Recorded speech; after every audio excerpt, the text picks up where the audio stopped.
is Age of Sigmar, the game we wish 40K was. Is Age of Sigmar the game that we wish 40K was? No. But it doesn't have to be. Trident Wargaming. Build it, paint it, play it.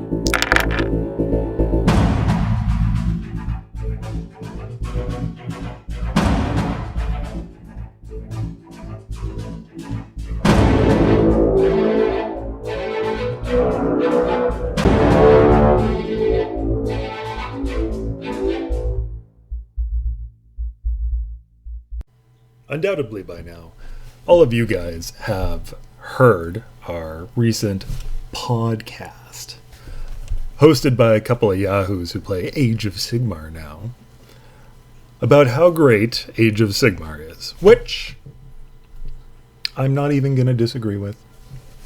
I think it could be a pretty good game for some people. But what I don't think is that you can go walking around saying that it's a better game than 40K. The reason for that is because it's not. I mean, at least not for me. But, probably also not for you. But, maybe. I don't know. Let's just put it this way. I feel pretty confident saying that 40K is the better game. Because that's just how the facts line up.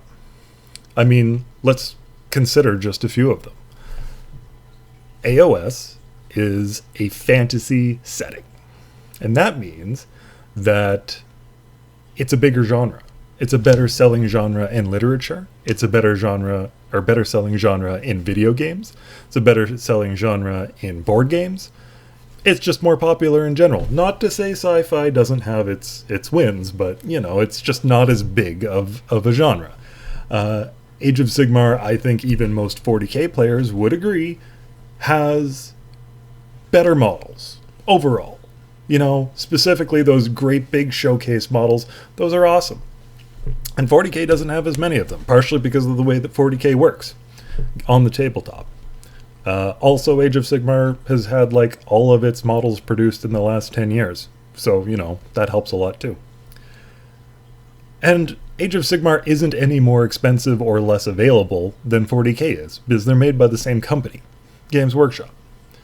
So if we know that AoS has a basically bigger core fan base that they can appeal to in fantasy nerds, and they have all these beautiful models that most folks would agree are a bigger draw than some of the 40K stuff, and they aren't any less available or more expensive than 40K, the accessibility is the same, then wouldn't you think that Age of Sigmar would already be a more popular game? No? Oh, well, that's interesting. Why is 40K a bigger game then? I mean, if it doesn't have better models or a bigger fan base or, more access to markets. Oh, must be the rules. The rules must be better. My bad. But, you know what? That's maybe overstepping the issue a little bit. So today, we're going to talk a little bit about my reaction as a 40K player to all this nonsense, but also my reaction as a game enthusiast who is wanting to be understanding of people who are fantasy oriented over people who are sci-fi oriented, and trying to kind of maybe reach out to you, the listeners, and help you guys to maybe make this decision for yourself. Because whilst I might be a diehard sci-fi guy, and whilst some particular members of the Trident group may be fantasy oriented currently, maybe permanently, who knows? That's their decision to make. We don't judge. I can give you the listener some rundown about some basic concepts around the two games to help you decide which it works better for you.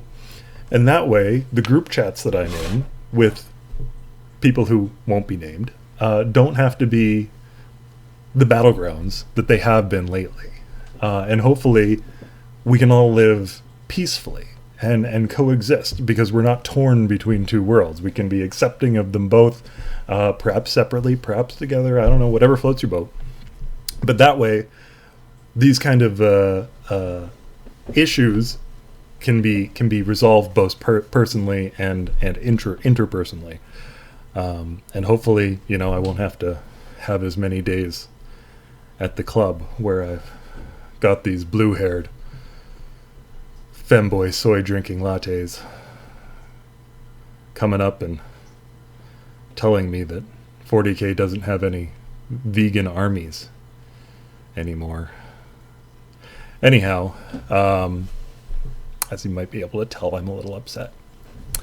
Anyhow, let's break it down. Let's break down Age of Sigmar versus 40K. What the pluses for each system are, what can maybe help you know where your heart might lie, and start you on a modeling journey for one or both of those systems, or maybe give you a good reason to jump into the other system if you're already in one.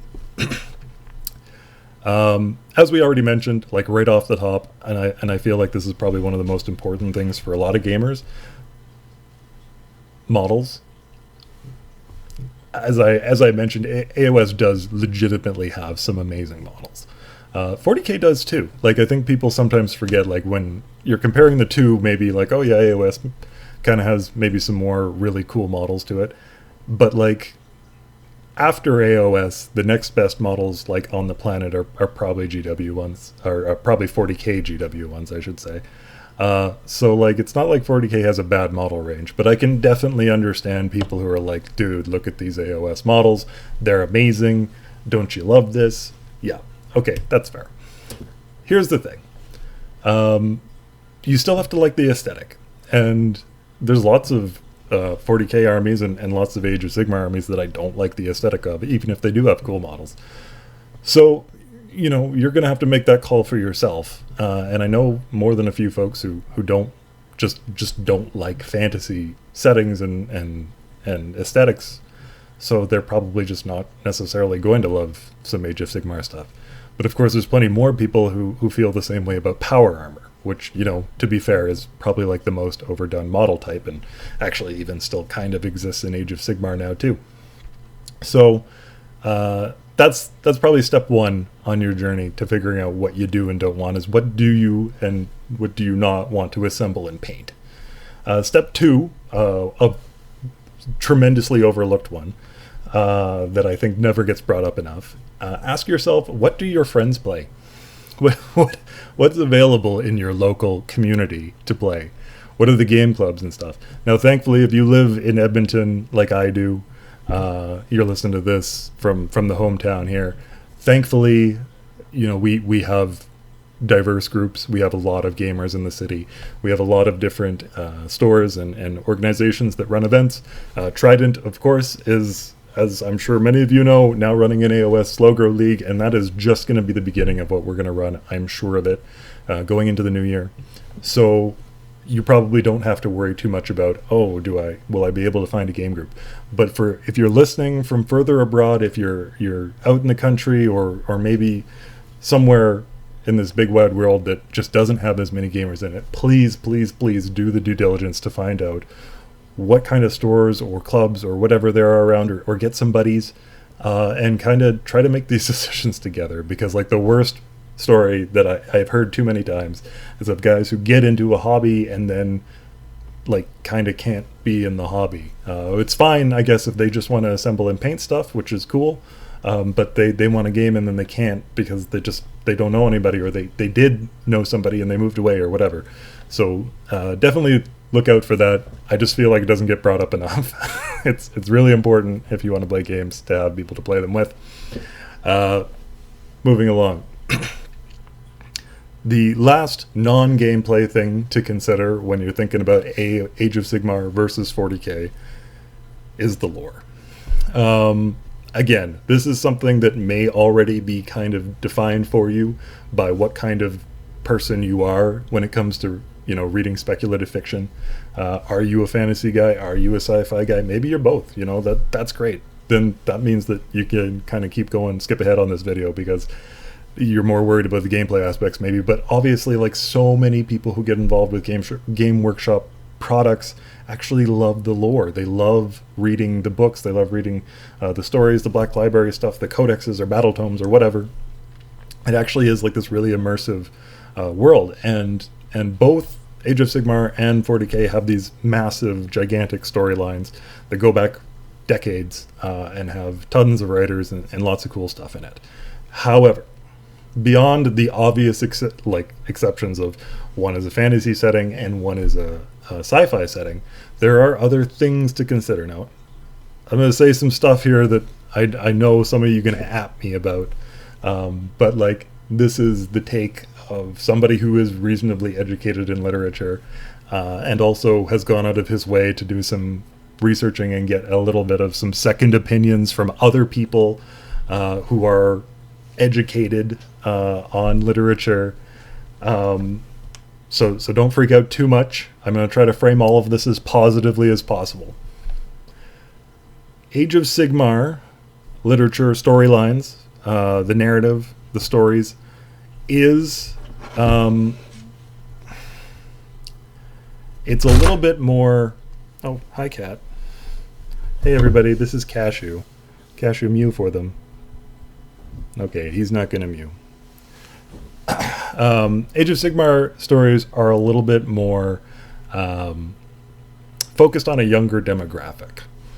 I don't want to say they're immature because they're not. But Age of Sigmar, like especially compared to even like the Warhammer fantasy narratives and stories that came before them, GW actively told us and worked to make the story more accessible for younger audiences. That was something big that they wanted with Age of Sigmar, and actually something that they're actually doing with 40k now too, over the 9th and 10th edition. Just kind of not as much because the change hasn't been as dramatic from like Warhammer Fantasy to Age of Sigmar like that was. They wanted their stories to be a little less dark, a little less grim, which is not to say there's no darkness or grimness. And they wanted the stories to be just a little less deep, a little bit less layered and faceted. And what I call it is the MCU-ification of story. Much of Age of Sigmar's storylines reads a bit like episodes of Dragon Ball Z or an MCU movie, things like that. That's not a bad thing. I'm not trying to frame it as a bad thing. In fact, in a lot of ways, it's a good thing. It makes for easier reading. It can make for funner reading, to be honest with you. And my personal opinion is that if you're reading something, you're doing it just to enjoy it. I personally love Godzilla movies. They are not the most intellectual of movies, let me tell you. But I've loved them since I was a kid. I still love them today. They're not a guilty pleasure. They're just a pleasure. So if you like that kind of story, Age of Sigmar's got a lot of it. And despite the fact that Age of Sigmar's narratives and stuff are ostensibly fairly new, being built with the system from the last 10 years, a lot of the characters and a lot of the story threads go way back into old world Warhammer Fantasy stuff. And that actually adds a lot of depth to them because it brings kind of some of that grittier, more intellectual kind of threads into some of the stories, which is cool. And it also maybe encourages you to go read some of that old stuff, which is amazing stuff. Old World Fantasy had some awesome stuff in it. So if you can ever track down those books, if you get really in love with the setting, go for it. In 40k, by contrast, I mean, like it coins the term grimdark. It's just the reality of it. 40k is ostensibly space opera. Like there is a lot of wildly funny and weird and dramatic stuff that goes on that doesn't always make a lot of sense, just like you have in Age of Sigmar. And like I said, the last edition or so, certainly since like the return of Rebel Gilman and stuff, There has been some MCUification as well. That is GW trying to make this product more appealing to teenagers from a narrative aspect. But again, it's not necessarily a negative thing. It's just a change. Be aware of it. But nonetheless, 40K still, partially because it didn't change into an entirely new game, still has a lot of its older, more mature lore still tied up in the current lore. And some of the stories, especially some of the Black Library stuff, of course, I'm sure most of you have read at least some Horus Heresy stuff. Some of it can be a little bit more deep, have some layers to it. At the same time, a lot of it is still, it's bolter porn, it's DBZ, it's stuff like that. There's a mix. But just be aware that these are general themes that you should know about for 40K versus AoS. And just know about it, how it might affect your experience diving into these two different worlds. Finally, and to kind of go back to the original stupid-ass comment made by some other Age of Sigmar players, formerly 40K players, who also made all sorts of other silly comments in their video. Just backward stuff. Who thinks random rolls are somehow more competitive? It's the opposite of more competitive. Like, no redeploy in 40K? There's redeploy in 40K. Half the armies in the game have a strategy that lets you redeploy. You know what? Never mind. It's fine. 1 sec. Cashew found his laser pointer. Okay. Anyhow, last but not least, let's talk about the gameplay. AoS and 40K play a lot the same, because they're kind of built on the same system. But there are dramatic differences, which, despite some people's assertions, are not all just better in AoS, or for that matter in 40K, as I might attest. They're just different, and they kind of are catered to their particular systems, which, I think if you're a certain kind of gamer, may appeal to you more than the other. Again, preface. All of the comments I'm going to make here are meant in the most positive way possible. There, Bill, I said it. Okay. AoS. AoS is obviously a game where the majority of the actual dice rolling and damage and whatnot happens in the fight phase, because it is a melee-oriented game. It does not mean there is no shooting or ranged abilities. Of course there is. But the game is focused on that fight phase. This is both a positive and a negative, depending on your particular game style. For one, it means that the game is generally less dependent, but also less interactive with the terrain on the table. Now, of course, some people are going to break out, we get special terrain pieces and stuff that's very interactive. Sure, okay, that's kind of not really what I'm talking about. That's another unit in your army that happens to have a terrain keyword. What I'm saying is that the battlefield itself is generally less dense, because it kind of has to be. You got these big-ass models moving around, these big-ass units moving around, but also the actual rules interaction with your models is not going to be a life and death sort of thing as often. Not never, as often. 40K has grown into this very terrain-dependent game, specifically because of the ranged lethality of the game, which is toned down a lot in 10th edition, but is still very real. And that, like I said, it could be a good or a bad thing depending on your style of game, or your choice of style of game. In AoS, that focus on the terrain is a little less, but I would actually argue that the focus on movement is just as great, if not greater, because that becomes such an important thing when so much of your game is tied up in a fight phase. I think anybody who's played 40K with like a melee combat-centric army probably has already learned this lesson, as maybe a better gamer for it, in my opinion. Play a combat army if you never have. It's very enlightening. Anyway, it teaches you a lot about how to make proper movements and maximize your movement, and lots of fun little movement tricks and ideas and stuff like that, which are, I would imagine, basically secondhand for most Age of Sigmar players, and maybe not for a lot of 40K players. It does also create a problem, though, when Age of Sigmar's meta tunes a bit towards magic and shooting for whatever reason, because of battle tomes or new seasons or whatever. It can actually be kind of problematic, because that game is not structured from a terrain and rules perspective, to be as careful about the power of range damage like 40k is, and so that can create a lot of imbalance. Now there's a lot of ways for imbalance to pop up in both of these games.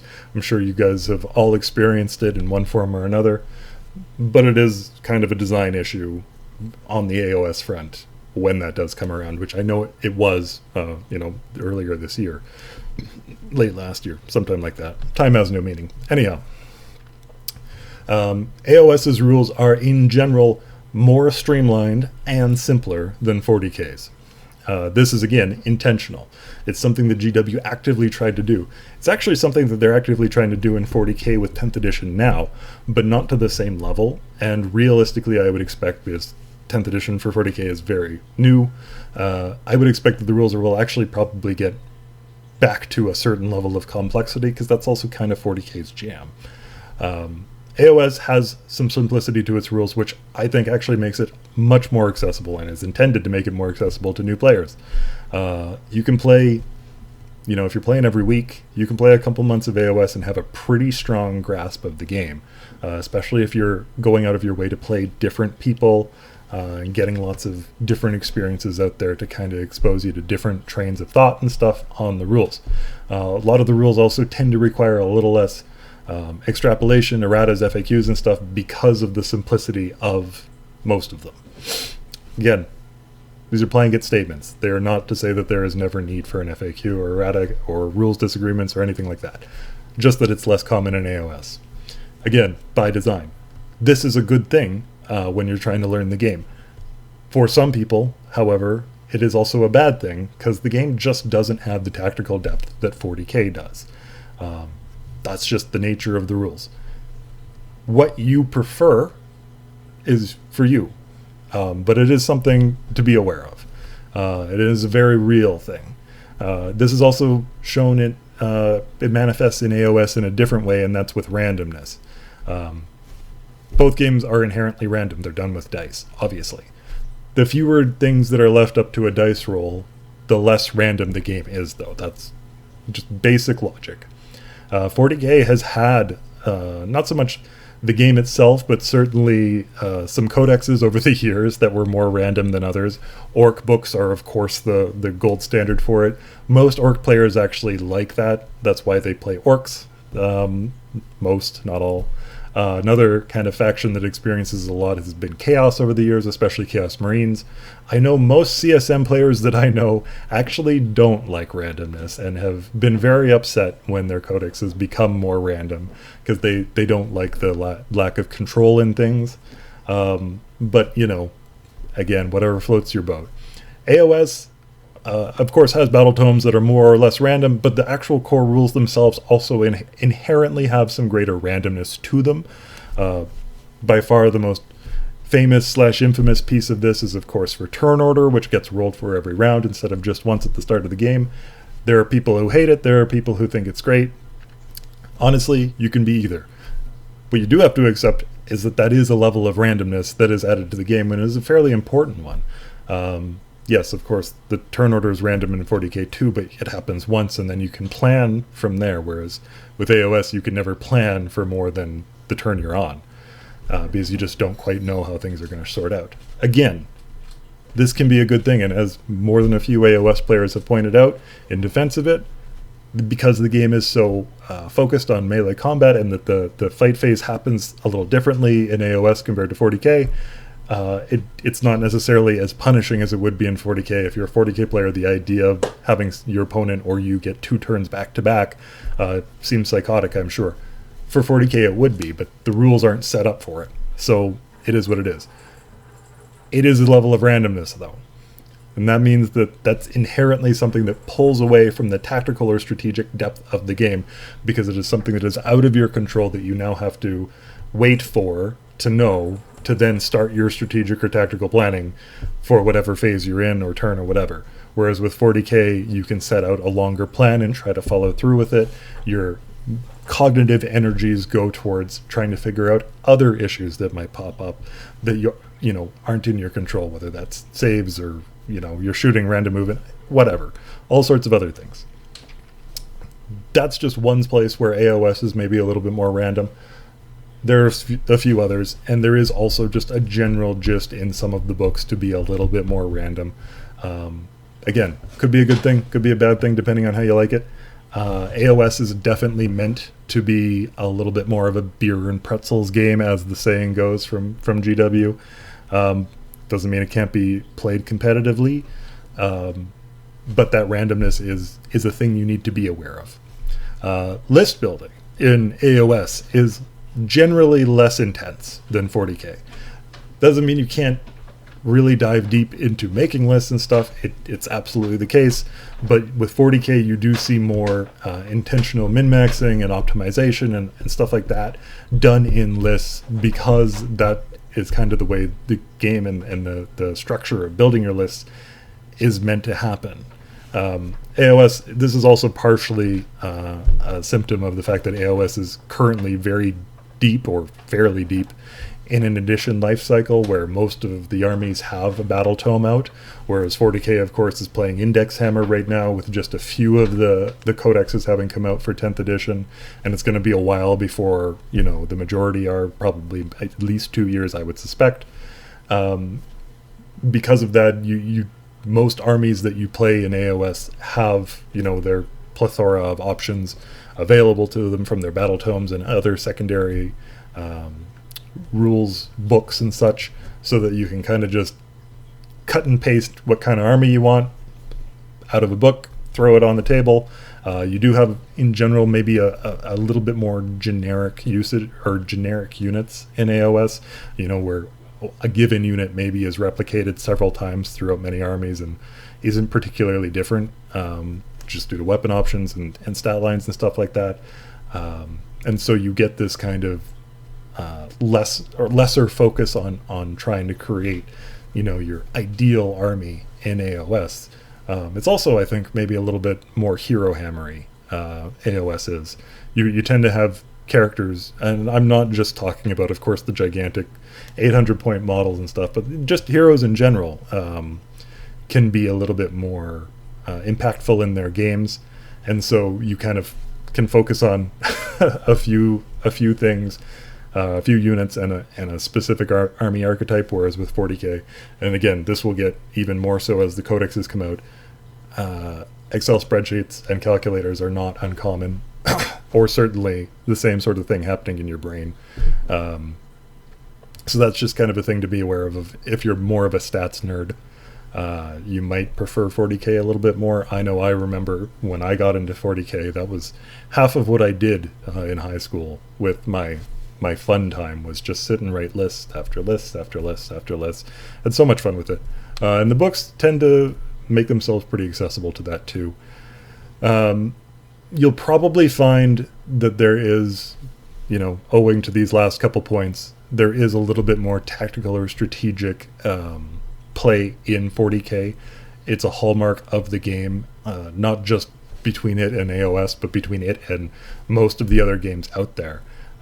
This is in many ways a bad thing. It is part of what makes 40k sometimes really obtuse to people who are trying to get into it, is just the level of tactical depth that you can get into with both making army lists and then maximizing your units and then getting onto this table full of terrain, and with all these armies that have, you know, this ranged combat centric system, which you may or may not lean into with your army, but nonetheless informs how you play the game.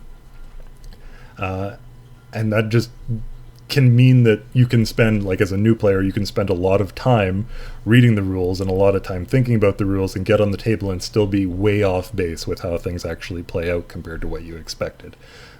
It's definitely, both games I think you should play as much as you can when you're learning. You probably play as much as you can whenever you're, but like the learning curve for 40k is definitely, I think, a bit steeper. A lot of it, in 9th edition, a lot of that did resolve around the fact that, yeah, the rules were incredibly deep. There were so many rules across so many books, something which has partially been remedied in 10th edition. will bounce back a little bit as codexes come out, of course, but the rules are somewhat simplified. But even with that simplification, there is more tactical depth to the game, which you have to get used to. But which you also might enjoy, especially once you do get used to it. I would argue that 40k is a more rewarding game to get good at than AoS is, partially because of the lesser randomness to it, partially because of the depth of the rules, partially just because science fiction is awesome, and, you know, laser guns and laser swords, right? Like, anyway, that's just me. I also think that there is something to be said on the table for aesthetics. We talked a bit about models, we talked a bit about lore, and we're talking about gameplay right now, but there is, beyond just, you know, oh, I think that model's cool or not, a 40k game and a fantasy game, or Age of Sigmar game, I'm sorry, look different on the tabletop. You know, right now, if you're playing Age of Sigmar in our group, it looks like a gray tide. I'm sure they'll get their models painted up, but a fully painted armies, the aesthetic on the table is very different, and it's not something you necessarily think about when you're just getting into a hobby, about the experience of seeing, you know, your work and somebody else's work on the table, going at it and doing stuff. But there is a bit of an experience to that for some people, certainly for me, that, you know, gives you the feels. And how that looks, whether you like it or not, whether you enjoy it or not, will probably color your expectations and your impressions of the hobby. So, you know, if you can, get out to a game store or a game night with your local groups or whatever, and try to take in a few games too, if you're trying to kind of decide as a visitor, you know, just see how the game is. Immerse yourself a little bit in not just how the game's played and you know, how the people playing it are going to go about their roles and their movement and all that. No, like, just visualize and see how it looks and how it feels as the game plays out. And if you think that, you know, how it makes you feel, you know, because that's maybe an overlooked aspect of the hobby, which I think is important to your long-term happiness with your hobby. Anyhow, so as I said to start, is Age of Sigmar the game that we wish 40k was? No. And if you answer that question yes, then what are you doing in 40k? Because the reality of the situation is that Age of Sigmar doesn't have to be the game we wish 40k was. It can be its own game, and it is. And, you know, if you want to start shit with 40k players, they'll fuck you up, and I will. But I'm also happy to let you coexist and be happy in your own space with your own rules, and don't pick fights with me about it. If you're looking for any more information on Age of Sigmar, you can definitely check in with our trusty Age of Sigmar guide here at Trident. That's Arthur. He'll be absolutely thrilled to talk to you about it. And you should definitely jump in on our Slow Grow League. You can hang out with a lot of other like-minded folks who are either just getting started with Age of Sigmar, or maybe just getting started with a new army, new force, and some of our partners as well. I know we're working with Red Claw and Daniel Schneider on some of this stuff, and they've obviously got a lot of Age of Sigmar stuff going as well. I hear down the pipe that there's also some other work going on with potentially partnering up with some folks. We definitely have a lot more Age of Sigmar content coming your guys' way in the new year, especially dependent on, you know, just how wild our Age of Sigmar guys get. I am honestly thrilled for them, and hope that this is a community, another piece of the community that we can really get in sync with here at Trident. But stay in your lane. Have a good night, everybody. Did you plug the Patreon? We need to plug the Patreon.